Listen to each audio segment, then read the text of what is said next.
दिल्ली के किसानों से मिले कृषि मंत्री शिवराज सिंह चौहान। कहा, केंद्र की हर योजना का लाभ मिलेगा।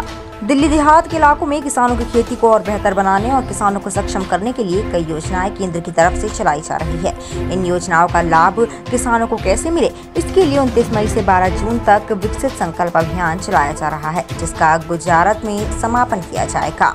इस अभियान के तहत किसानों को सब्सिडी कैसे मिले, किस तरीके से खेती को उपजाऊ बनाया जाए, उसी को लेकर केंद्र सरकार की तरफ से पूसा इंस्टीट्यूट के साथ मिलकर पूरे विकसित संकल्प अभियान को चलाया गया। पॉली हाउस, ग्रीन हाउस के लिए केंद्र सरकार सब्सिडी देती, दिल्ली की सरकार ने लागू नहीं की कोई योजना। नए बाग लगाने के लिए हम सब्सिडी देते हैं, दिल्ली में लागू नहीं की होती। पुराने बागों को जीर्णोद्धार के लिए सब्सिडी है, दिल्ली में नहीं की जाती। किसानों को उपकरण, कृषि उपकरण, ट्रैक्टर और बाकी सब्सिडी पे देते हैं, दिल्ली ने लागू नहीं की। ऐसी कई योजनाएं हैं। परंपरागत कृषि विकास योजना दिल्ली में लागू नहीं। प्रधानमंत्री फसल बीमा योजना लागू नहीं, क्योंकि राज्य सरकार करती तब केंद्र सरकार राज्य सरकार के आग्रह पर करती। तो दिल्ली के किसानों का ये दुर्भाग्य था।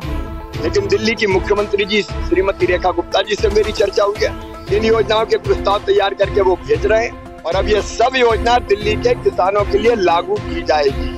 इस अभियान को सिद्ध करने के लिए कृषि एवं किसान कल्याण मंत्री शिवराज सिंह चौहान ने पूसा के वैज्ञानिकों के साथ मिलकर ग्रामीण इलाकों का दौरा किया। केंद्रीय मंत्री शिवराज सिंह चौहान ने दिल्ली देहात के तीगीपुर गांव का रुख किया और 80 गांव के लोगों से खेतों में लगने वाली फसलों व किसानों को मिलने वाली सब्सिडी को लेकर किसानों से सीधा जनसंवाद किया, जिसमें ग्रामीण इलाकों के किसानों ने विकसित कृषि संकल्प अभियान में उपस्थिति दर्ज करवाई। दिल्ली देहात के किसानों ने कृषि मंत्री के सामने अपनी मांगे रखी और ज्ञापन सौंपा। किसानों का कहना था कि सरकार द्वारा चलाई जा रही किसी भी योजना का लाभ अब तक नहीं मिल पाया है। हालांकि कार्यक्रम में मौजूद किसानों ने ये उम्मीद भी जताई कि अब केंद्रीय मंत्री के आने के बाद उन्हें किसानी दर्जा भी मिलेगा और योजनाओं का लाभ भी मिल सकेगा।